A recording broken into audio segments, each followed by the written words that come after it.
Tem a questão do antibiótico, né, profilático, que eu acho que nossos colegas cardiologistas muitas vezes orientam que a gente use em algumas situações, e ortopedistas também. Né? Quais seriam as indicações de antibiótico profilaxia na cirurgia dermatológica, Virgínia? Então, a gente não faz muito, né? Porque, assim, os procedimentos pequenos, como a maioria, né? A gente já falou isso aqui várias vezes, a maioria, biópsia, shaving, eletrocirurgia, então você não vai precisar fazer uma antibiótico profilaxia, tá? Mas se você vai fazer uma cirurgia maior, né? Até uma exérese um pouquinho maior, né? Cirurgias de retalhos, de enxertos, você tem que ver o perfil do paciente para você evitar que você tenha uma bacteremia e aí evitar ou uma endocardite infecciosa em paciente que tenha risco, ou evitar uma infecção de prótese nos pacientes que tenham prótese, tá? Isso. Então, nos pacientes que têm história de prótese valvar, história de endocardite, valvulopatia nos pacientes transplantados cardíacos e os pacientes que têm cardiopatia cianótica congênita, esses pacientes precisam fazer profilaxia para evitar endocardite bacteriana, endocardite infecciosa, tá?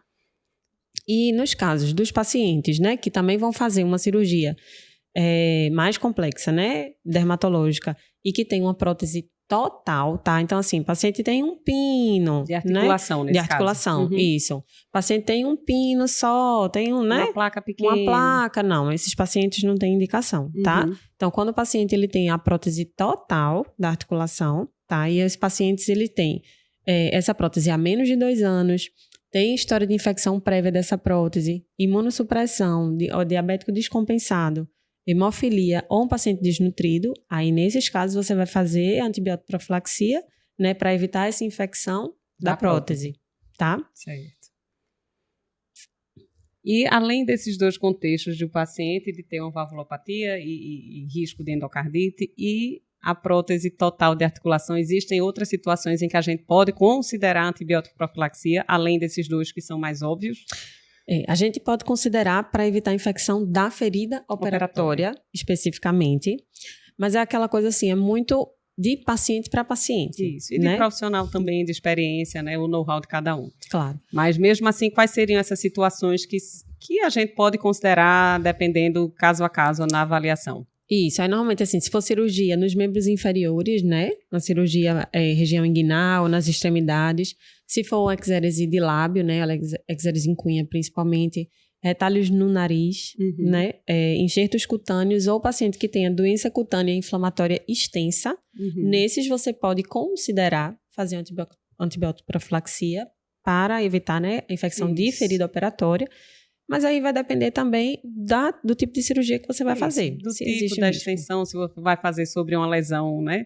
Paciente que tem, digamos assim, dando um exemplo, né? O melanoma sobre uma lesão psoriásica franca. Aí você pode indicar, lógico. Isso. Né? O paciente é muito fácil ser colonizado sobre uma área de eczema, né? Uma área inflamatória muito intensa. Né? O nariz é a mesma coisa, né? A gente sabe que a narina, de forma geral, é muito colonizada por estáfilo.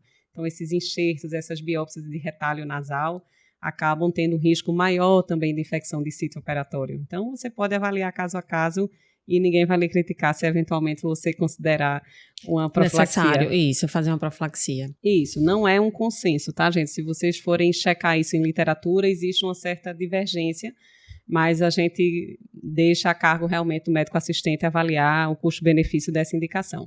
Né? Avaliar pelo tipo de cirurgia, pela característica do paciente, né? Que bom que você gostou desse vídeo. Se você se interessa por outros assuntos de dermatologia e gosta de acompanhar pequenos vídeos, vou te indicar esse aqui. Várias pessoas já assistiram e gostaram. Já se você quer acompanhar e aprofundar um pouco mais o tema discutido hoje, vou te indicar o podcast original. O vídeo de hoje é só um recorte deste tema. Então, acompanhe e espero você lá.